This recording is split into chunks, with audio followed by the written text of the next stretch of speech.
About 10 days ago, I released a video in which I took an opposing stance to the popular position regarding net neutrality as articulated by Phil DeFranco. Philly D, like most popular YouTubers, celebrities, and media personalities, is strongly in favor of maintaining the Title II regulations that were put in place during the Obama administration. The FCC is considering rolling back those regulations, and it currently looks likely that they may have the votes to do so. Because I went against popular opinion and said that what Chairman Ajit Pai of the FCC has proposed may not be bad, and may even potentially be a good thing for the internet, that video has turned out to be one of my most controversial and disliked ones. Some of the comments I received were rather pointed and angry, while others expressed their dismay at how I could be so very wrong on this issue. As I've said before, I am always open to the possibility that I could be wrong on anything that I believe. I even made a video called "The Joy of Wrong" about how I appreciate it when I discover my errors, because that's how I can correct them and get better. To recognize you are wrong is to have learned something. So in this video, I'm going to very briefly outline why I have the position that I do. And then if you still disagree, please feel free to correct me and explain why in the comments. I am not emotionally invested in my position and will change my mind based on good evidence and argumentation. Okay, so with that out of the way, let's just jump into it. First, we need to talk a little bit about the two major US government organizations that are related to net neutrality. The first organization is the FCC, or Federal Communications Commission. The FCC makes regulations about what communication-related businesses can or cannot do. Historically, they're a pretty powerful organization. They're most well known for enforcing indecency laws.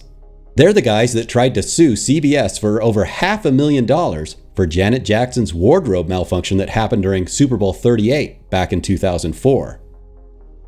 Oh, and let's not forget that Peter Griffin knows all about the FCC. The FCC. Oh yeah, I know all about the FCC. They will clean up all your talking in a manner such as this. They will make you take a tinkle when you want to take a piss. And they'll make you call fellatio a trouser-friendly kiss. Here's the plain situation. There's no negotiation with the fellas at the freaking FCC.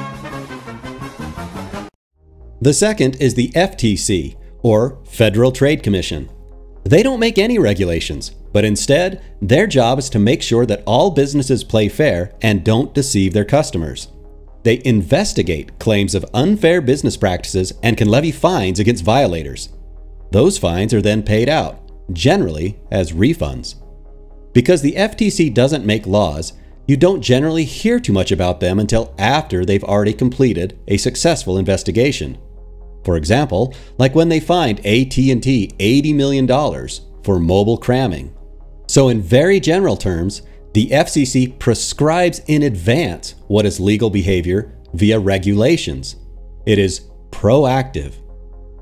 The FTC responds to consumer complaints and determines what is fair via investigations. It is reactive. Understanding the differences between these two government agencies is crucial to what is going on with the whole storm revolving around net neutrality. For the entire history of the internet, right up until just 2 years ago in 2015, things worked like this. ISPs provided internet service to consumers. The FCC was only lightly involved in regulating them.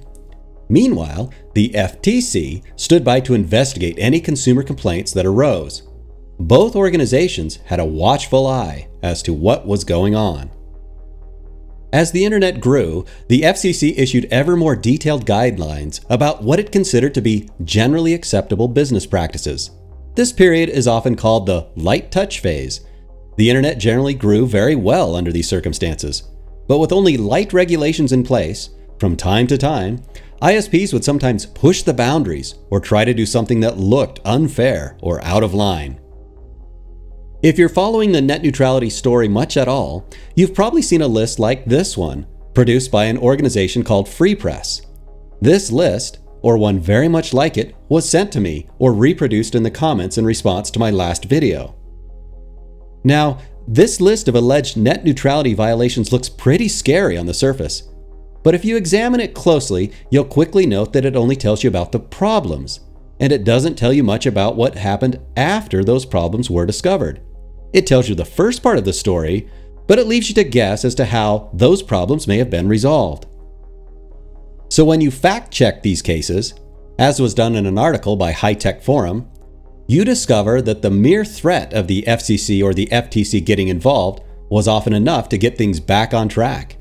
In the interest of time, I'm not going to step through all of them case by case, but I'll leave a link in the notes so that you can check them out for yourself. The High Tech Forum article concludes that most alleged net neutrality violations didn't happen, were quickly resolved, or were outside the FCC's jurisdiction. In 2010, and in response to growing questions about what the FCC's role should be in regulating the internet, the FCC released a list of 6 guidelines. This was called the Open Internet Order.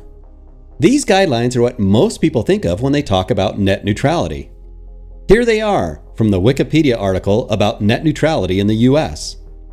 Now, I generally agree with these principles, especially the first 3, usually summarized as transparency, no blocking, and no fast lanes, as I imagine most people do.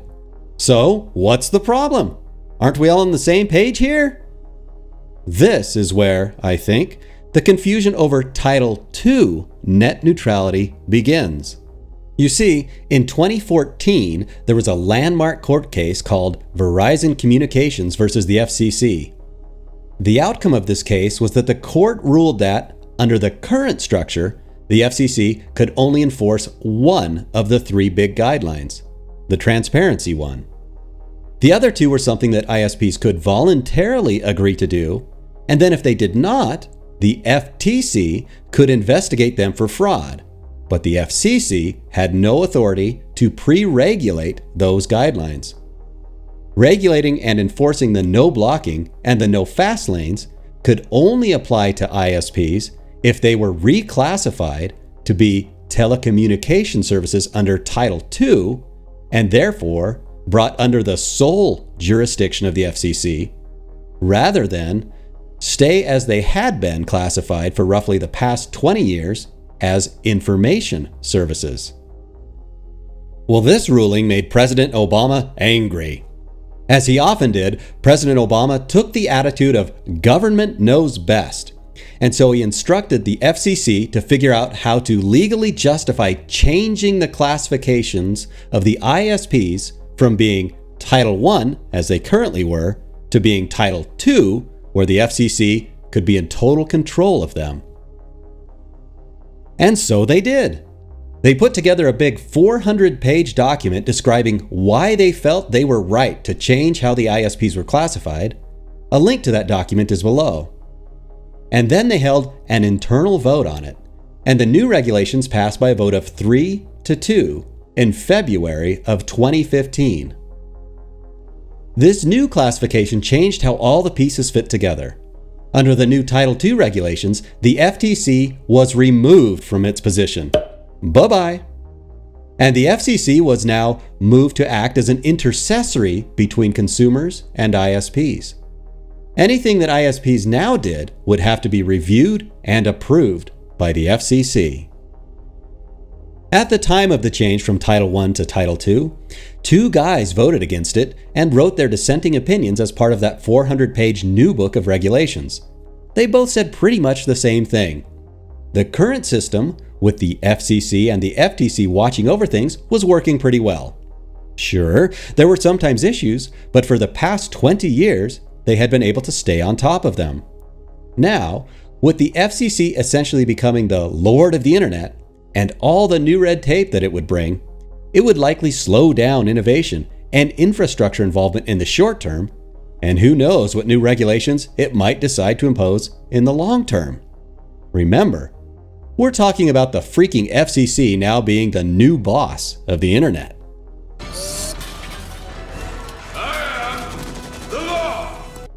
Well, Donald Trump got elected in 2016 and the FCC got reorganized. Dissenting voice Ajit Pai became the chairman, and he quickly began advocating for a repeal of the Obama-era Title II reclassification. Commissioner Pai claims that the Title II regulations have, indeed, caused a reduction in both infrastructure growth and that they have made it harder for smaller ISPs to compete because they don't have the resources to push their way through all the new FCC regulations. And that's essentially where we are today. Now, a lot of the arguments regarding the proposed repeal of the Title II regulations makes it sound like the FCC is considering doing something totally ridiculous that has never been done before. They act like this is the end of the internet as we know it. That is not at all correct. All that Pai has proposed is a return to how government oversight worked just a couple of years ago, but with one very important difference. Remember when I said earlier that the 2014 ruling upheld the regulation for transparency? That piece would still be in effect. This means that the FTC could now play an even greater role in keeping an eye on business practices. Maureen K. Olhausen, the acting chairman of the FTC, explained how this additional transparency will give them even more power to advocate and protect consumers from any sneaky or underhanded things that ISPs might try. Here is a key piece of what she wrote. The FTC uses its Consumer Protection Authority to ensure that consumers get the benefit of the bargain they strike. As the DC Circuit has explained, the very core of net neutrality is ensuring that broadband providers fulfill the reasonable expectations of broadband customers. The FTC's Deception and Unfairness Authority are well suited to this task. If a broadband provider makes a public commitment to certain neutral practices but breaks that promise, the FTC could bring a deception case. And if consumers generally expect that broadband services offer connections to all parts of the internet without blocking or throttling, but a provider blocks or throttles certain sites without disclosing this practice, the FTC could bring a deceptive omission case. So, it seems very unlikely to me that the repeal of Title II will mean that ISPs suddenly turn into out-of-control monsters who are charging you for every little thing you want to do, while simultaneously blocking and throttling anything they deem competitive to their interests. Not only will consumers not stand for it, but history has shown that even under Title I, neither will the FCC nor the FTC. The advantages of returning to Title I regulation means that ISPs will now have additional freedom to try out new business models and partnerships without first getting permission from the FCC. Now, some have said that this is a bad thing because those greedy ISPs are just going to find new ways to charge customers for all the things that they want. But again, history shows that this hasn't been the case. Instead, ISPs have used their influence to strike deals with content providers like Netflix or Hulu as a way to entice customers to come over to where their support of those things are better than are their competitors. Now, I could be wrong about all this, and you may say that my confidence in the market and the ISPs is naive. And you may be right. But if we do wind up in this hypothetical worst-case internet dystopia that so many seem so deathly afraid of, the FCC can simply reverse its decision yet again and bring everything back under Title II regulation. We already know that the ISPs don't like that, so there's yet another reason to think that they'll try to play nice. On the other hand, if you're in favor of the Title II regulations, have you spent any time considering the potential dangers of continuing to have the FCC in charge of all internet service providers? There are potential bad things that can happen here too, you know. For example, rather than trying out new business models with their customers, ISPs could just hire a bunch of lobbyists and work to get regulatory exceptions for their new business models passed through the FCC. And as a consumer, you wouldn't even know what they're up to. Even worse, when all network roads lead straight through the FCC, have you considered how they might decide to block what you can see or hear? They do have a history of that, you know.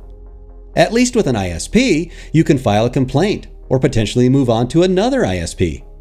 But when it's the FCC running the whole show, What are you going to do now? The UN decides it wants to stop so-called harassment by passing every Twitter message through a filter first? Presto! The FCC is there and ready to make sure all ISPs in the country abide the new UN ruling. A new FCC panel turns out to be headed by a sex-negative feminist, and so decides that some of those Japanese websites you like to visit are too misogynist for her tastes? Bam! They're all shut down overnight. A new Congress comes in and decides to outlaw Bitcoin trading? Poof! Your ISP, no matter who it is suddenly forbidden from allowing you to access trading sites. And in each of these hypothetical scenarios, there's nothing you can do. So, still think the FCC is your friend in net neutrality? They may just be neurotic or possibly psychotic. They're the fellas at the freaking FCC. Alright, so that's a bit of clarification on my position regarding Title II net neutrality. Please share with me your thoughts in the comments below.